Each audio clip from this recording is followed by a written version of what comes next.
Alice Amable was balancing 3 plates when the gunshots shattered the evening. She didn't even have time to scream before Woojin Seongsu's hand closed around her arm and yanked her in front of him like a shield. 3 bullets. Her red dress bloomed darker. The pain was everything. And as she collapsed into his arms, bleeding out on the restaurant floor, she saw something impossible in the eyes of LA's most feared Korean mafia boss: horror at what he'd just done. Alice Amable, 26, working double shifts at an upscale Korean restaurant in LA's Koreatown. She's exhausted, financially struggling, saving every dollar for nursing school while raising her younger brother Kelvin after their parents died. The pain in her feet from standing all day is nothing compared to the weight of responsibility crushing her. Kelvin college tuition is due in 3 months. If Alice loses this job, the best-paying one she's ever had, everything falls apart. Kelvin future, her dreams, their survival. She can't afford a single mistake. Seoul Garden, where LA's most powerful Korean criminals conduct business over expensive soju and bulgogi. Every server knows the rules. See nothing, hear nothing, serve perfectly, stay invisible. The tattooed men in expensive suits aren't customers, they're predators. And the most dangerous one sits at table 9. Woojin Seongsu, known as the Iron Wolf, most feared Korean mafia boss in California, controls everything from Koreatown to the ports, built his empire on one unbreakable rule: his survival matters more than anyone else's life. Cold, calculating, absolutely ruthless. Chinese triad assassins burst through the doors during dinner service. Woojin moves on pure instinct, grabbing the nearest body, Alice, and pulling her in front of him. The bullets meant for him tear through her instead. Shoulder, chest, abdomen. She's dying before she hits the ground. As Alice collapses in his arms, their eyes meet. She expects to see nothing, the empty gaze of a man who sees people as tools. Instead, she sees something crack: horror, guilt, humanity breaking through iron. His hands are shaking as he catches her, covered in her blood. "No, no, no," he's saying, like the word can undo what he's done. "Stay with me, don't." But Alice's world is already going dark.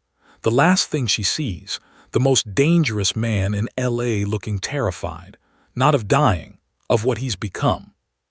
Before we dive into this thrilling story, don't forget to smash that subscribe button. Where are you watching from? Like and comment. Alice had been on her feet for 11 hours when the men in black suits walked through Seoul Garden's doors. She barely noticed. Tuesday nights were always busy, and table 9, Woojin Seongsu's table, demanded perfection. She balanced 3 plates of galbi and moved through the dining room with practiced grace, her body running on autopilot and the promise of her paycheck. "More soju," one of Woojin's associates barked without looking at her. Alice nodded, set down the plates, and headed for the bar. 3 more hours. Then she could go home to Kelvin, help him with his calculus homework, collapse into bed, and do it all again tomorrow. Nursing school felt like a fantasy sometimes, but she was close. So close. The gunshots came fast, 3 in rapid succession. Alice's training said drop, but her body froze instead. She watched the restaurant explode into chaos. Diners screaming, diving under tables. The men in black suits spreading out, guns raised. And Woojin Seongsu moving like a predator, his hands shooting out and closing around her arm with crushing force. He yanked her in front of him. The first bullet hit her left shoulder. The impact spun her halfway around, but Woojin's grip held firm, keeping her positioned between him and the shooters. The second bullet punched through her chest, below her collarbone. The third buried itself in her abdomen. Alice's legs gave out.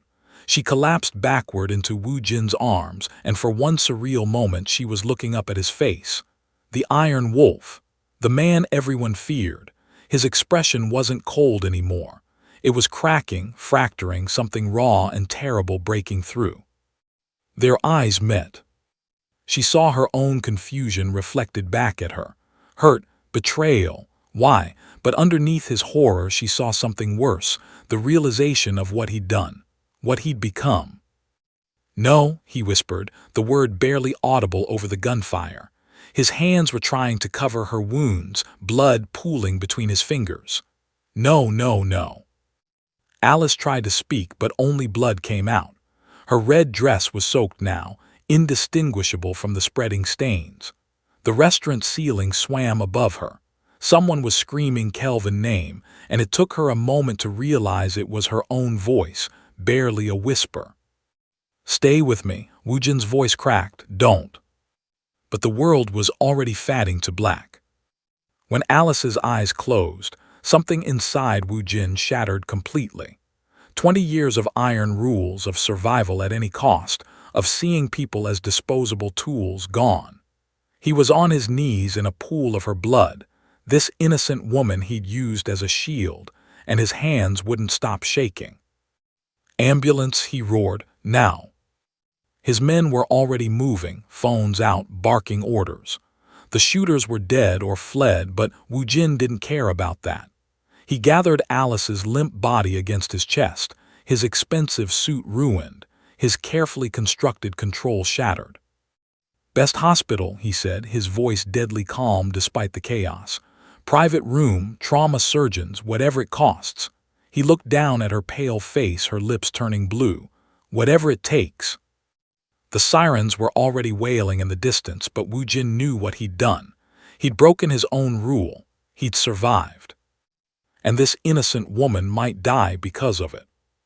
48 hours. That's how long it took for the doctors to stop using words like touch and go and uncertain prognosis.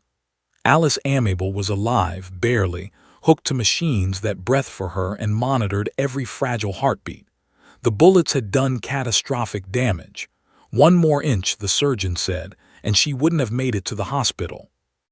Woojin heard all of this from the hallway, still wearing Alice's dried blood on his shirt cuffs. Kelvin arrived on hour 51. 19 years old, college sophomore, Alice's whole world. Woojin watched through the glass as the kid collapsed into a chair beside his sister's bed, holding her hand and crying like his heart was breaking. Then Kelvin looked up and saw him. "You," the word was poison. Kelvin launched himself at the window, security restraining him before he could get through the door. "You did this. You used her. She's. He couldn't finish, just sobbed against the guard's grip. Woojin said nothing. What could he say? "Boss," Minjun appeared at his elbow, voice low and urgent. "We need to talk." They moved to a private waiting room. Minjun didn't waste time. "She's a liability. Every hour she's alive, we're vulnerable. The triads know we care about her survival. Your enemies are circling. End it now, quickly, make it look like complications from surgery." "No." Minjun blinked. "Sir." "I said no." Woojin's voice was ice, but his hands were still trembling. "Post guards, 24-hour protection. No one touches her." "Boss, this isn't. Your rule has always been survival first. Your survival. This woman is a liability." "I know what my rule is." Woojin's control snapped. The rule he'd lived by since he was 8 years old, orphaned and alone in Koreatown's worst streets. Your survival matters more than anyone else's. It had kept him alive through gang wars, territory battles, assassination attempts. It had made him the Iron Wolf. It had also made him use an innocent woman as a shield. "The rule stands," he said quietly, "but she lives, that's final." Minjun's expression said everything. "This is weakness. This will destroy you," but he bowed and left. Woojin returned to his post outside Alice's room. The news was already running the story. Korean Mafia boss uses innocent waitress as human shield, community outraged. His lawyers were scrambling. His reputation, carefully cultivated through fear and control, was crumbling. He didn't care. What he cared about was the report from his men. Alice's apartment had been ransacked. Zhang Wei's crew, looking for leverage.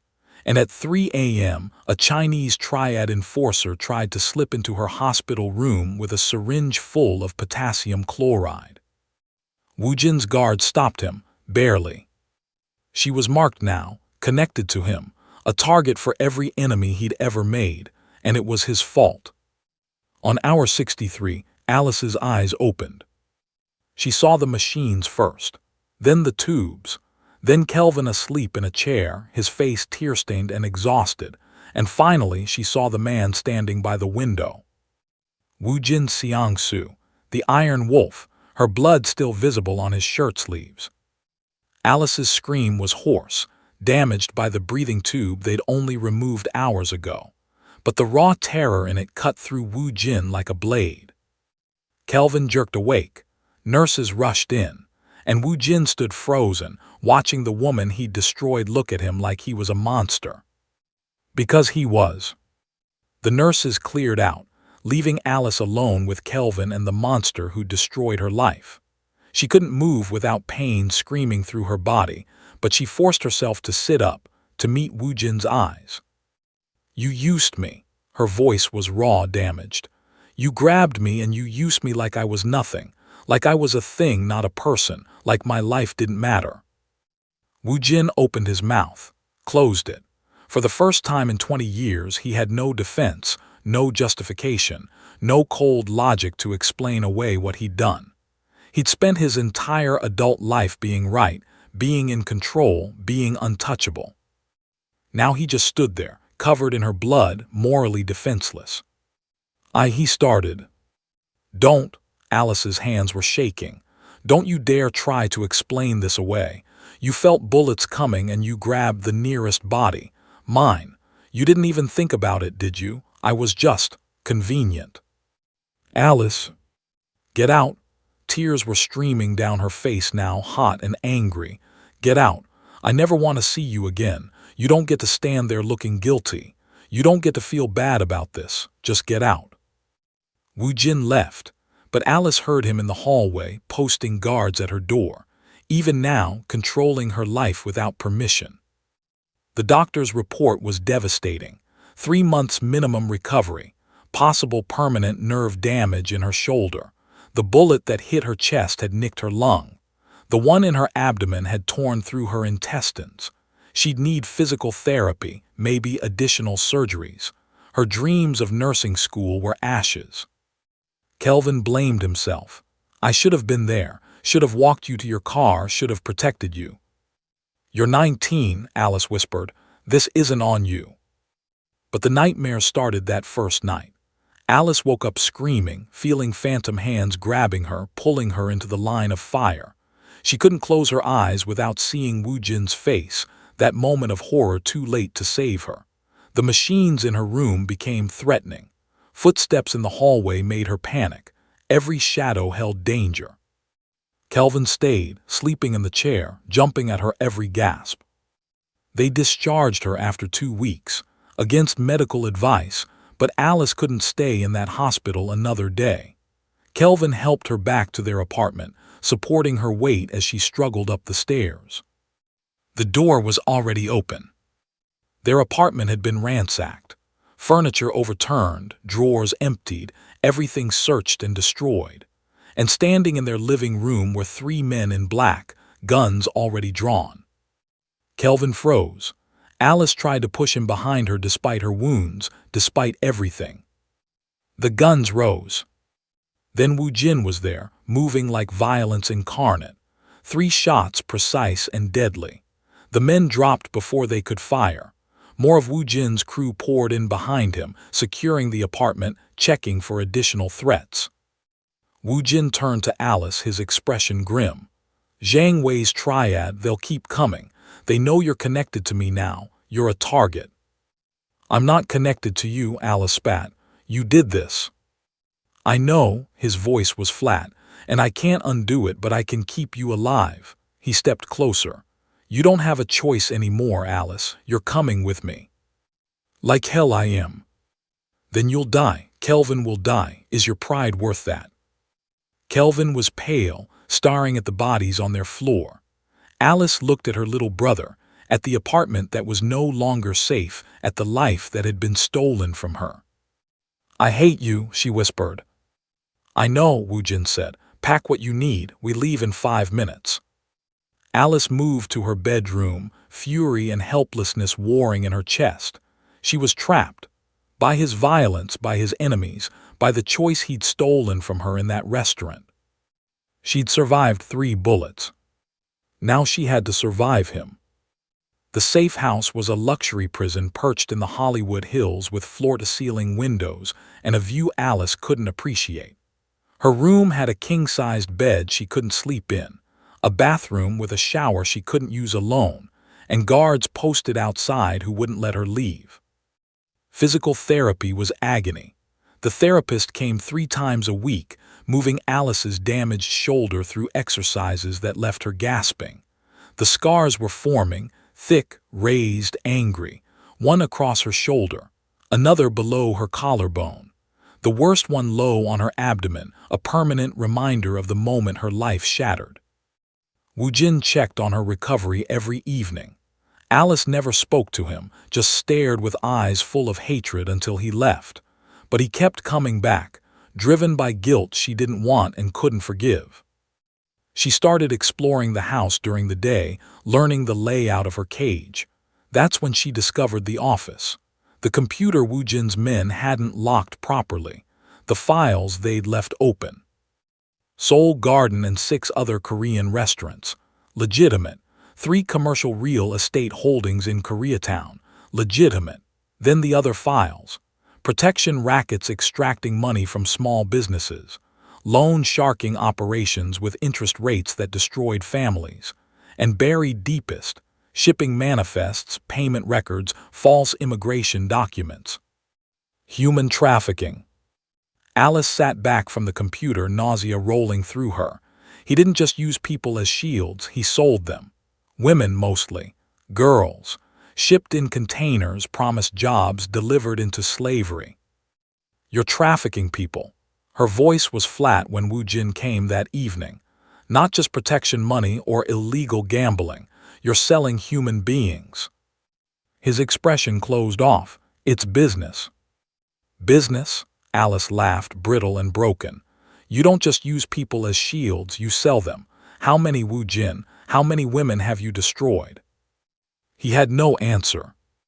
Kelvin visited the next day and Alice could barely look at him. Her baby brother seeing her like this, withdrawn, traumatized, trapped in a criminal's house. He tried to joke to bring normalcy, but his eyes were haunted. I'm gonna fix this, Kelvin promised. I'm gonna find a way to get you out. Don't, Alice gripped his hand. Don't do anything stupid, just stay safe, go to class, live your life. After Kelvin left, Alice found Woo-jin on the terrace, staring at the city lights. I was 8 when my parents died, he said without preamble. Car accident, no other family. I ended up in Koreatown alone. The gangs found me before social services did. He paused. They taught me the only rule that matters: survive, whatever it takes, whoever it costs. Alice's jaw tightened. So you became them. You became the thing that destroys children. Yes. Your pain doesn't excuse what you do to others. She moved beside him, her wounds aching. You were a victim once. Now you create victims. You traffic women because someone trafficked your humanity. That doesn't make it right. It makes it worse. Woo-jin's hands clenched on the railing. I know. Then why? His phone buzzed. He checked it and his entire body went rigid. Without a word, he handed it to Alice. The message was simple, accompanied by a photo of Kelvin leaving his college campus. Give us the girl or face war. You have 48 hours. Zhang Wei. Alice's blood turned to ice. No. He won't stop. Woo-jin's voice was hollow. The triad wants blood, mine or yours, and now they'll use Kelvin to get it. You have to protect him. I am. Woo-jin met her eyes. But Alice, you need to understand, this doesn't end with me giving you to them. It ends with all of us dead or all of them dead. Alice looked at the message again. Her brother's face, unknowing and vulnerable. Then I guess, she said quietly, we'd better make sure it's them. The War Council convened at midnight. Alice heard the voices from her room. Wu Jin's captains gathering in the dining room below, their tones urgent and hostile. She crept to the top of the stairs, staying in shadow, and listened. We negotiate with Zhang Wei. That was Wu Jin, controlled and strategic. Offer territory, money, whatever it takes. No, Minjun's voice cut through. Boss, you're thinking with guilt instead of logic. The solution is simple. Eliminate Alice, send her body to Zhang Wei. Problem solved. The triad gets satisfaction, we avoid war, and you stop compromising everything we've built for a woman who means nothing to our organization. Silence. Alice held her breath. She's not nothing, Wu Jin said quietly. Then what is she? Minjun challenged. She's a liability, a weakness. Your men are questioning your judgment. Your enemies smell blood. How many more will die protecting someone who shouldn't have survived in the first place? More voices joined in, arguing, debating. Alice heard her own death discussed like a business transaction. She was a problem to be solved, a complication to be eliminated. It didn't matter if Wu Jin refused. His own organization would kill her eventually. She was a death sentence either way. Alice moved on instinct, grabbing her jacket and slipping down the back stairs while the council raged on. The guards were focused on the meeting, the perimeter security watching outward. She made it to the garage, found a service exit, and ran. Her wounds screamed protest. Her shoulder burned. Her abdomen felt like it was tearing open. But Alice ran anyway, down the winding hillside roads, into the darkness, toward freedom or death or anything but that house. She almost made it. Wu Jin caught her on a rooftop parking structure 3 blocks down, tackling her gently but firmly as she tried to climb over the edge. They crashed to the concrete together, both breathing hard. Let me go, Alice fought against his grip. Just let me go. So you can die. Wu Jin pinned her wrists, careful of her injuries. That's your plan. Run until Zhang Wei's men find you. Better than waiting for yours to kill me. Tears streamed down her face. I heard them, Wu Jin. Your own people want me dead, and maybe they're right. Maybe everyone would be safer if I just... No, his voice broke. No, Alice, don't. Why do you even care? She was sobbing now, all the trauma and terror and rage pouring out. Why do you care if I live or die? You didn't care in that restaurant. You didn't think twice about using me. So why now? Why pretend my life matters? Wu Jin released her wrists, sitting back. His expression was raw, every wall stripped away. Because when I saw your eyes in that restaurant, he said quietly, I saw myself at 8 years old, after my parents died. When the gangs used me, errands, lookout bait, I was disposable, and I swore I'd never become the person who treated others that way. I swore I'd survive, but I'd never. He couldn't finish. But I did. I became exactly that, and I can't undo it. I can't fix what I broke, but I can't let you die because of me. Alice stared at him, this monster who destroyed her, seeing the broken child underneath. You already did let me die, she whispered. The woman I was died in that restaurant. The one who believed in nursing school and helping people and good things happening to good people. She's gone. I'm just the ghost you're trying to bring back. They sat there in silence, both trapped by his choices, both broken by his violence. Wu Jin's phone shattered the moment. He answered, his expression going deadly still. When? A pause. How long ago? He stood, pulling Alice up with him. His face was ashen. Zhang Wei took Kelvin 20 minutes ago, outside his dorm. Alice's world stopped. No, no, no, no. They sent a video. Wu Jin's voice was hollow. He's alive. For now. They want you delivered to their warehouse by midnight tomorrow or they kill him. Alice met his eyes, all her fear crystallizing into terrible clarity. Then you'd better teach me how to fight. The video showed Kelvin zip-tied to a chair, blood streaming from his nose, terror in his eyes. Zhang Wei's voice off camera. The girl, midnight tomorrow, come alone or he dies screaming. Alice watched it 3 times before she could speak. I'm going with you to get him. Absolutely not. Wu Jin was already planning, maps spreading across the table, his captains assembling. You stay here protected while we… No, Alice's voice was steel. It's my brother, you don't get to decide this. You took my choice once, never again. Their eyes locked. Wu Jin saw the shift in her, from victim to warrior, from helpless to dangerous. He nodded slowly. Then we train now. 24 hours wasn't enough time to make Alice a fighter, but Wu Jin taught her what mattered. How to fall without reopening her wounds. How to hold a gun, aim, breathe, squeeze. How to move with intention instead of panic. Her body protested every movement, but Alice pushed through pain that would have broken her weeks ago. Again, Wu Jin ordered, watching her grip. Tighter, both hands. You're not trying to kill paper targets tomorrow. You're trying to stay alive. The strategy session that night brought all of Wu Jin's captains together. Min Jun advocated for a full assault. Others wanted to negotiate from a position of strength. They argued over tactics, casualties, acceptable losses. Alice studied the maps, the warehouse layout Zhang Wei had specified. What if you offer him something he wants more than revenge? The room went silent.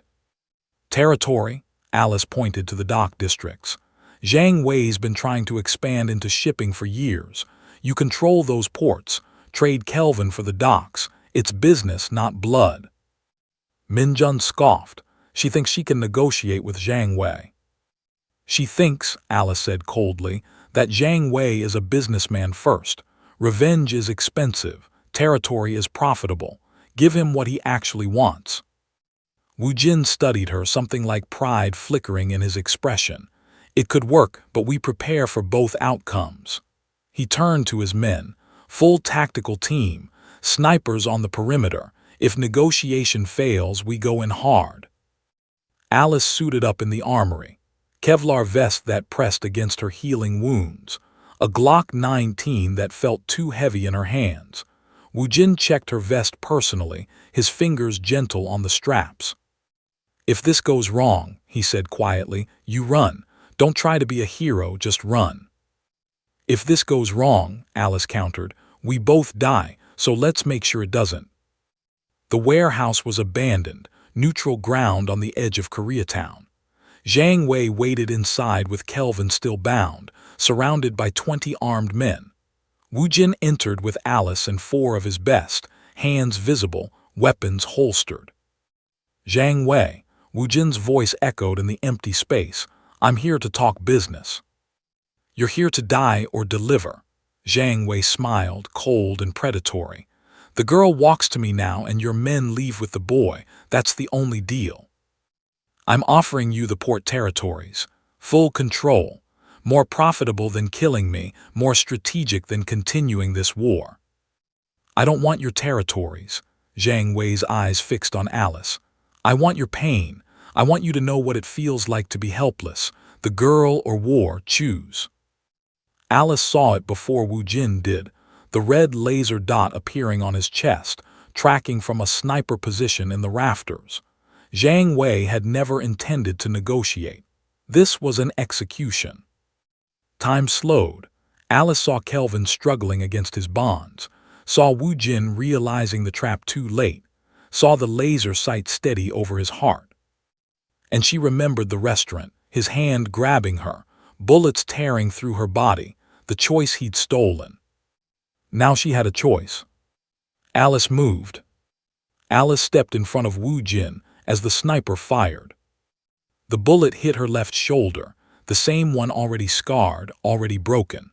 The Kevlar vest absorbed some impact, but the round still tore through muscle and nerve. Pain exploded white-hot through her body, but Alice stayed standing for one crucial second. Long enough. In that frozen moment, 2 memories collided. The restaurant, his hand grabbing her, yanking her into the line of fire, her life stolen without consent. And now, her choice, her movement, her decision to be the shield. Because you're not that man anymore, Alice whispered as her legs gave out. And I'm not that victim. Wu Jin caught her as she fell, mirror image of that terrible night, but different. Everything different. This time his hands were gentle, reverent. This time her blood was a gift, not theft. This time his scream of her name was anguish, not horror. Then the Iron Wolf unleashed. Wu Jin moved like death incarnate.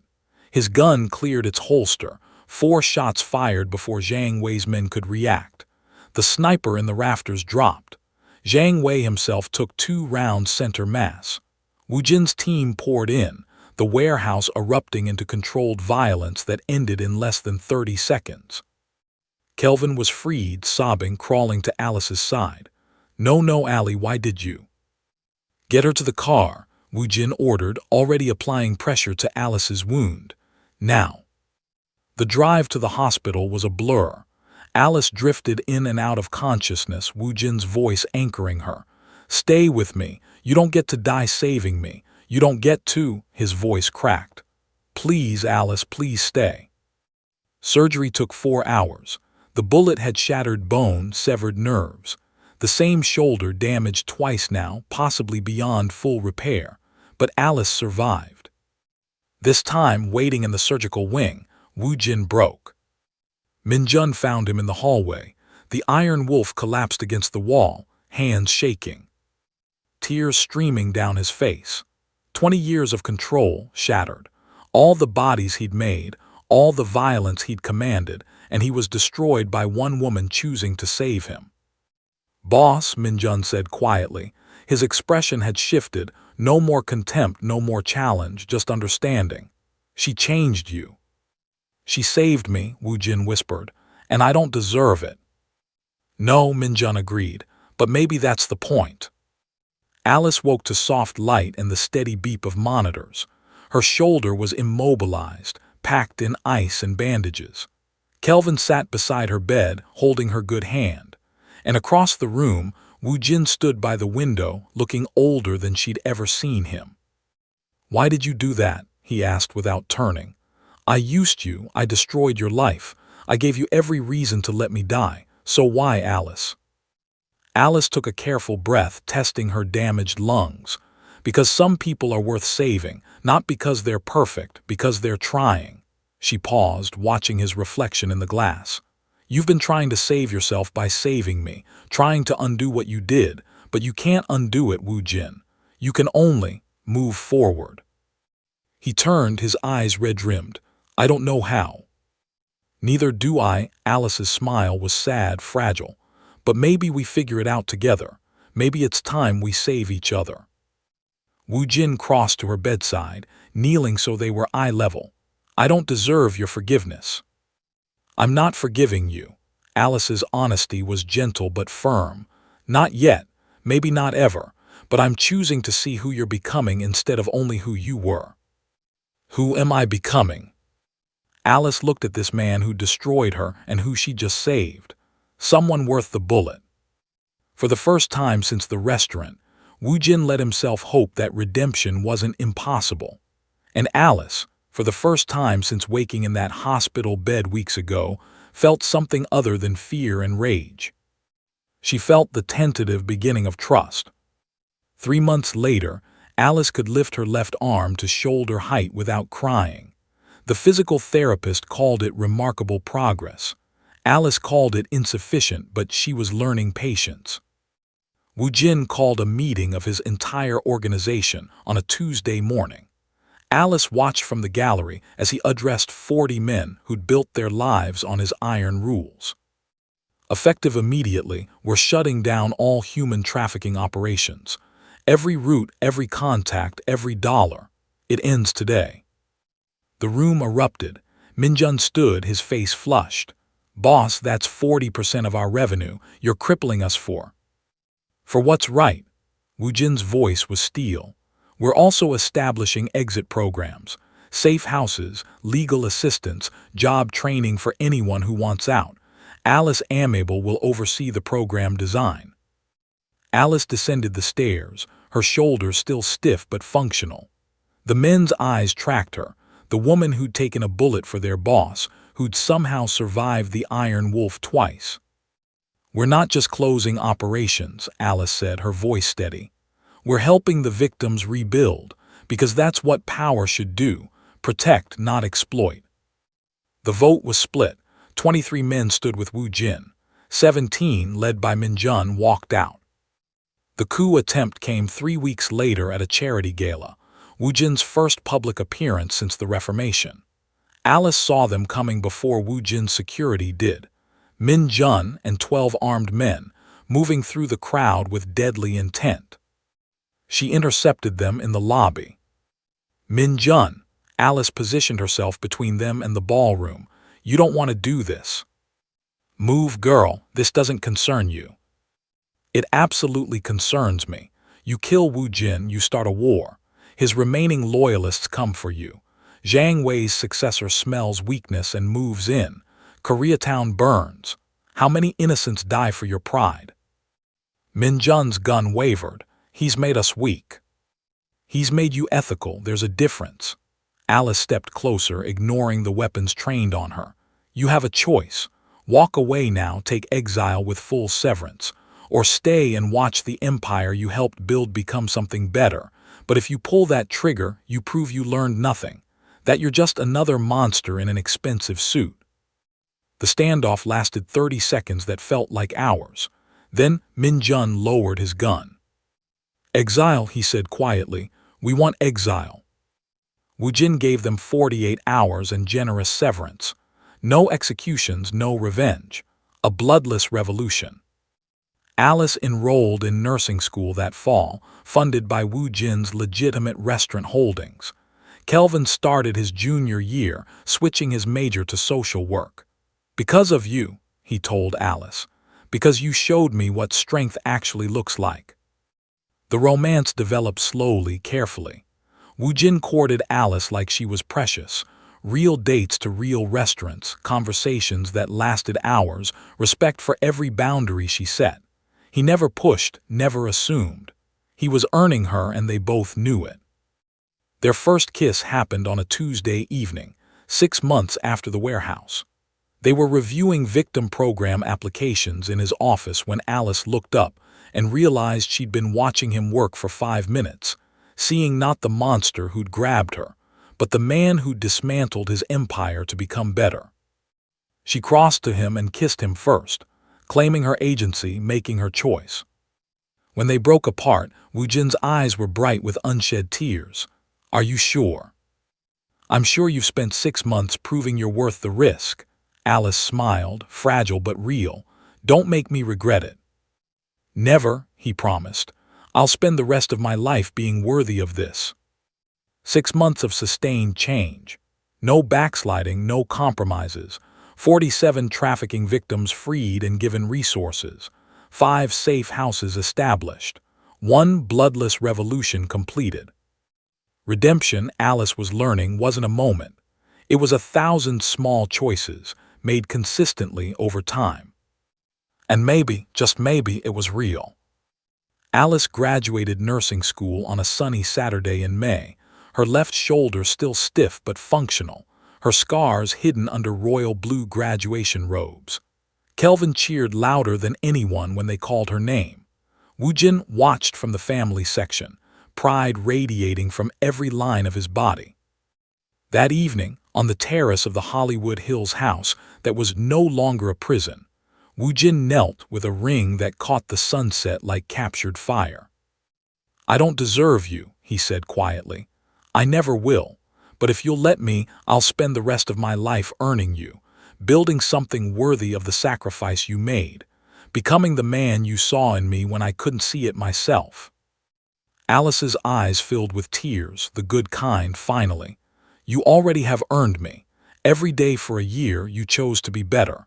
Now let's build something worth all this pain. The wedding was small, held in the garden of Alice's new clinic. Their guests were an unusual mix, reformed gang members in suits standing beside trafficking survivors in their best dresses, hospital staff mingling with Wu Jin's legitimate business partners. Found family, all of them. Kelvin walked Alice down the aisle, 21 now and stronger for his own trauma. I'm proud of you, he whispered, not for forgiving him, for choosing to build instead of destroy. Wu Jin's vows acknowledged everything. I took your choice, your safety, your life. I can't undo that violence, but I can choose every day to protect instead of harm, to build instead of break, to love you with the same certainty I once used for survival. Alice's vows were simpler. You showed me what transformation looks like, not perfect but persistent, not without cost but worth the price. I choose you, Woojin, not who you were but who we're becoming together. 1 year later, the Alice Amiable Community Health Clinic opened in the heart of Koreatown. Funded entirely by Woojin's legitimate empire, restaurants, real estate, ethical investments. The clinic specialized in treating trafficking survivors, gang violence victims, anyone falling through society's cracks. Alice worked as a nurse practitioner, treating wounds both visible and hidden. Kelvin had his MSW now, working as the clinic's social worker, and Woojin had transformed his organization completely, a model for gang exit strategies, proof that change was possible even in the darkest places. On a Thursday afternoon, Alice treated a young woman with defensive wounds on her forearms. As Alice cleaned and bandaged them, her sleeve rode up, revealing the thick scars on her own shoulder. The woman stared. "What happened to you?" Alice met her eyes with the steady gaze of a survivor who'd become a healer. "Someone used me as a shield. I was angry for a long time, broken. Then I decided to become the shield, but on my terms. Now I protect others." She finished the bandaging carefully. "You're going to survive this, and then you're going to decide what kind of strength you want to build from it. I'll help you. We'll help you." Through the clinic window, Woojin was visible setting up new examination rooms, his expensive suit jacket discarded, sleeves rolled up. He caught Alice's eye and smiled, not the cold calculation of the Iron Wolf, but genuine warmth. Alice smiled back, touching her wedding ring, then the scar on her shoulder. Both permanent marks, both proof of transformation. They worked side by side now, both scarred, both changed beyond recognition, building something that mattered from the ashes of violence. Proof that the worst moments could become catalysts for the best transformations. Sometimes the person who hurts you worst becomes the person who helps you heal strongest. Not because pain creates love, but because choosing transformation creates miracles. And Alice Amiable Seongsu, former victim turned warrior turned healer, was living proof. Thank you for listening till the end. Don't forget to like this video and subscribe for more stories that speak to the heart. Where in the world are you turning in from? Let me know in the comments so we can connect and share our thoughts. I appreciate the time you spent here with me today.